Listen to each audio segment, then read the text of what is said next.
Fatherhood Talk Live, and today we have a special guest, Mr. Cintron, and we're here today at PS 214 Loraine Hansberry School, and I'm going to have a conversation with this outstanding principal, and he's going to tell us a little about himself and a little about this great school that he looks over, and also about this special day for dads called Donuts for Dads. Hi, Mr. Cintron. How are you? Doing? Thank you for having me. Tell us a little about the school. We're pre-K to 8 school right here in the heart of the Bronx, District 12. And we're celebrating today with our fathers and celebrating the fatherhood that makes such a big difference in the lives of our kids. All leading up to Father's Day, National Father's Day is coming in 2 weeks. Yes. Today happens to be National Donuts Day, so we kind of combine the two concepts together. But the most important thing, as a school community, it's important to bring our kids together with their dads in the school building, so kids can see how that wraparound approach is really making a difference in their lives. Right, and I just want to say this is like my 4th time attending Donuts for Dad. It's always a great event. It's a special event, and it brings like goosebumps. I got goosebumps. Yeah, me too. So I want to tell the audience a little about yourself. I know you just did that inside. Sure. If you guys could see inside, it's an amazing atmosphere full of dads in the cafeteria.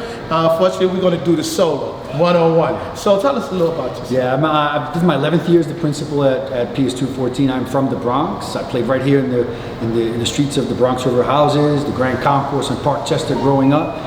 And for me, it's just a source of pride to be the principal of the school and the community from which I come.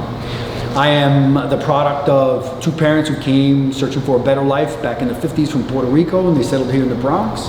And my father, although he and my mother separated when I was very young, played a very important part in my life. I couldn't be who I am today if it weren't for him. So although he didn't physically live in the household with us, my father's words live on in my mind, and they continue to inspire me and to remind me of what's important in life, even today as an adult. Unfortunately, I lost him as a teenager. Sorry to hear that. Thank you. During my senior year in high school, but all these years later, the lessons learned, the message that he consistently gave us about, the importance of education, the importance of doing right by people, the importance of paying it forward, still live on in my work that I do, and that's his legacy. And great. I just want to convey, that is a beautiful story. I just want to convey that I can see that message that your dad and your parents instilled in you just by when I come to school and the other fathers and parents. You're very encouraging. You're very, it's very rewarding to see you out there and the job you do. I just want to throw that out there.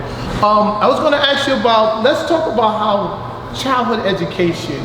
My daughter attended pre-K, and I thought that was a great start to her launching into her education, and she's reading at a high level here in the school. So I just want to talk to her about child education, the pre-K program you have here, and also the pre-K program. Yeah, we have an awesome pre-K program. Early childhood in general is probably the game changer for any kid. Right. Pre-K for all those programs have at the heart of their mission the intent to get kids a very early start to education. You know that literacy really starts from birth, right? And the early childhood program is organized in a way that we try to bring our families and our community and the schooling together in kind of a melting pot and well-coordinated approach to ensure that kids have that accelerated start to their education. The most important thing is the acculturation to a school setting, the early literacy and numeracy, and the well-coordination to the school community and family. That's how we organize here at 214. Great. I just want to do a quick orientation about how the Donut for Dad started. And could you give me a quick overview on how that started? Donuts with Dad, 4 years now, 4 years strong, and you're right, I wish we could have been in the room with everyone. We have a cafeteria that can probably hold about 600 people, and we have tables that run across all sides of the cafeteria because we're a large school of 1,100 students. So each day, in addition to our school and the other school upstairs, we feed for breakfast and then for lunch upwards of about 1,400 kids at a snapshot each meal. So I share that with you because right now in that cafeteria, every table is almost filled. I would say about 3/4 of that cafeteria is filled with dads and their children, father figures and their children, grandparents, uncles, all in there enjoying some breakfast and really like making some memories that are going to be lasting in life.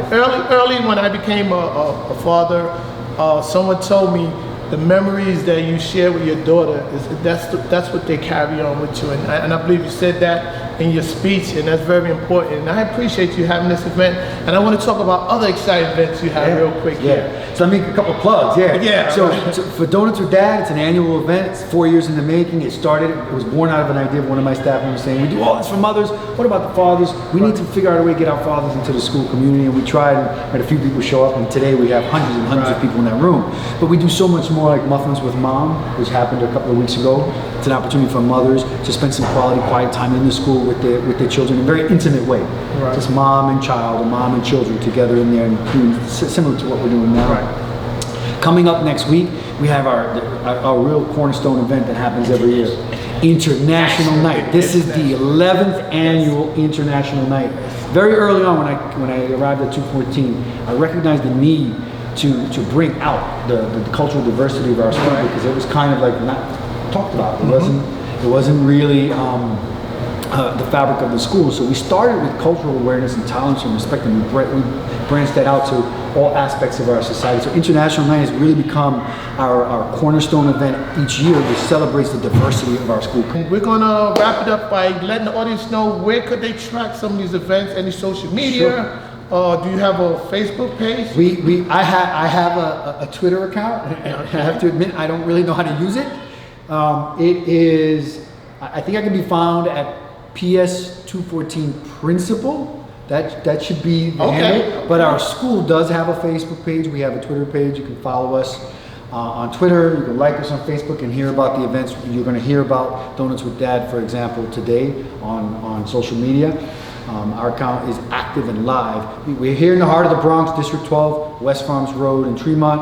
I got to tell you, I'll give you a little plug. I love your 3 C's. Yes. I think I'm going to steal that and adopt that model 214 because that all really is a mine.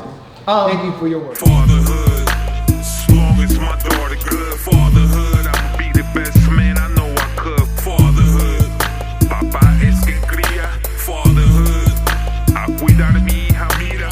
Fatherhood, as long as my daughter good. Fatherhood, I'ma be the best man I know I could. Fatherhood, papá es quien cría. Fatherhood, a cuidar de mi hija mira. This one time, he told me to get on one of his songs and I have to record something, and I thought that was like really cool, and I was so excited to just record because I always thought